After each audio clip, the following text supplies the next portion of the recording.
Okay, one of the things that I wanted to ask you about is, when it comes to a certain kind of style, and a lot of this has really been revived by hip hop and really kind of promoted by hip hop.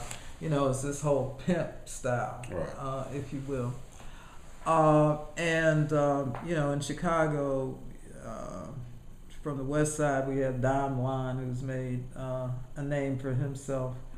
Um, So I guess what's your take on that in terms of style and your clientele, and just talk to me a little bit about that. Well, actually, I used to make all the Don Juan's hats Oh, okay.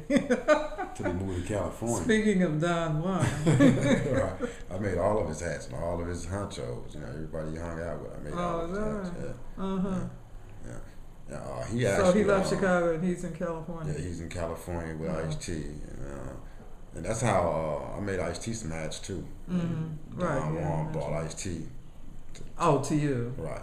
Oh, Big Daddy okay. Kane. Okay. So y'all, I think they're all Right. pimps or something like that. Well, that's what they talk about. Mhm. What about Snoop Dogg? He probably has had a hat or two. Snoop Dogg, I didn't make Snoop Dogg any hats, but Mm-hmm. I'm sure when he comes to Chicago, he's gonna come get one. So Don Juan moved to California. Yeah, he moved out to Oh, I California. wonder how I missed him. I'm sorry. He turned celebrity status overnight. Uh-huh. But he's well known though, throughout the streets. So Yeah. they have him. They talk about him in rap records a long Oh, yeah. time ago. So Right. I guess. So I mean, is it's his he? due time. Is he the only person with that particular kind of celebrity that you make hats for?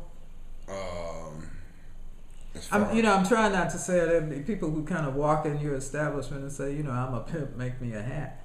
But I'm just trying to you get a lot. make of a that. connection. Oh, you get a lot of that. Yeah, a lot of people from the West Side. Yeah. Uh huh. Tell me how that kind of goes. I mean, what?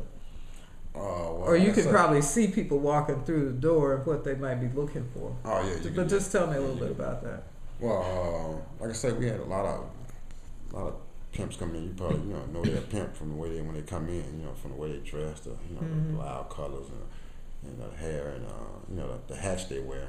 Hmm. But Describe that a little bit. What would your description be? they mostly like a wider brim hat. Mm-hmm. Yeah, Wide brim some hat. of the wide brim they can break down. Mm-hmm. Something like that. But most of it's mostly the same. The pimps wear the same style as the regular club goers. So it's it's the same hat. It's just I believe the color that they wear. Mm-hmm. The loud fluorescent color. Right, That they wear. right. That they have to stand out. Mm-hmm. Well, let's cross the street, shall we, for a minute? What about the ministers, the preachers? Do you have much of a clientele Yeah, there? got a lot of ministers and preachers. Yeah, you got them. What about those Hamburg hats? Do you make any of those?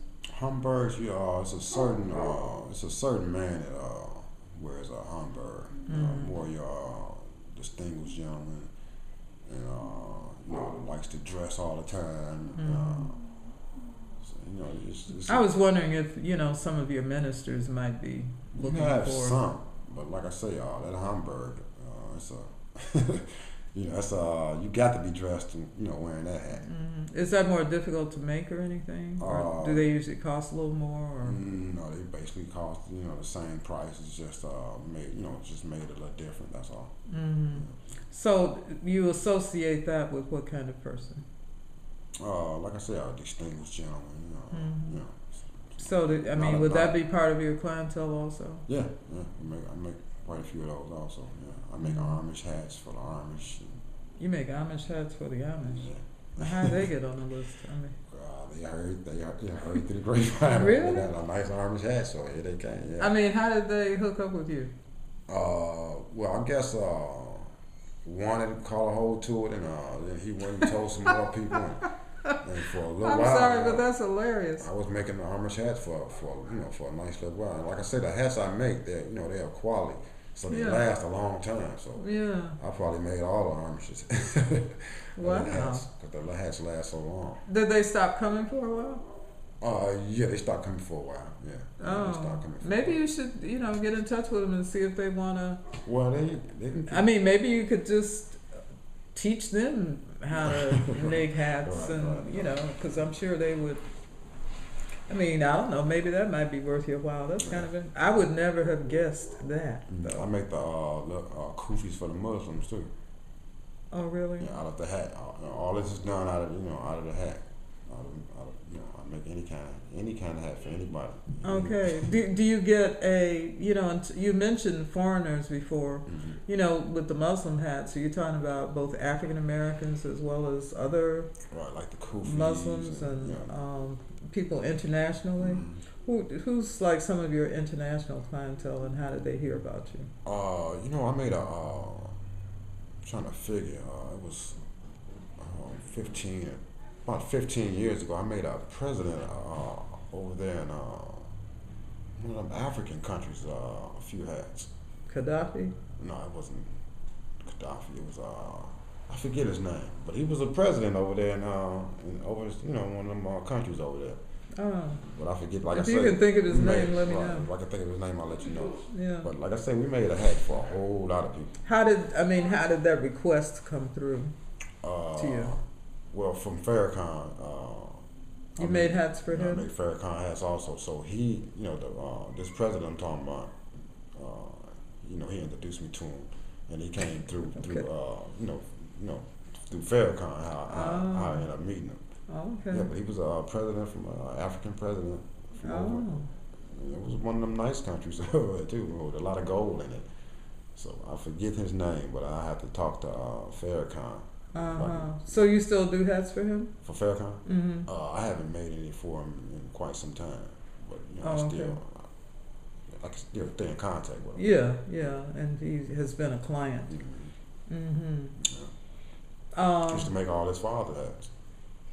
Oh, you're talking about Elijah Muhammad? Yeah. Well, he was kind of before your time, wasn't Well, he? like I say, he wasn't before my goodness. In your family? Right, in the family. Oh.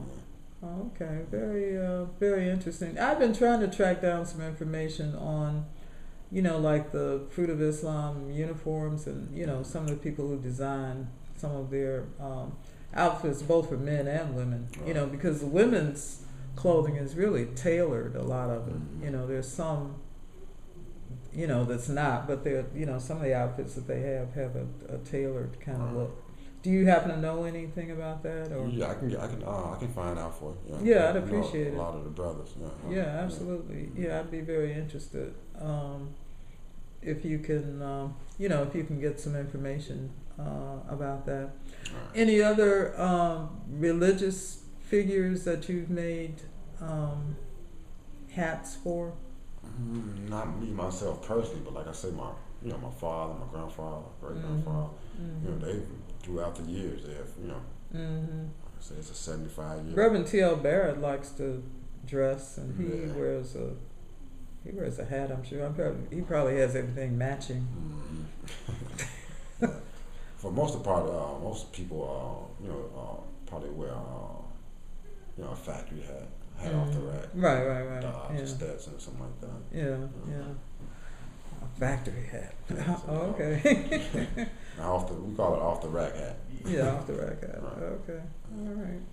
Well, good. I'm glad I asked that question. I found out some more information. Okay. Well, thank you. All right. Thanks. So we're gonna take a peek. Yeah, you can come to.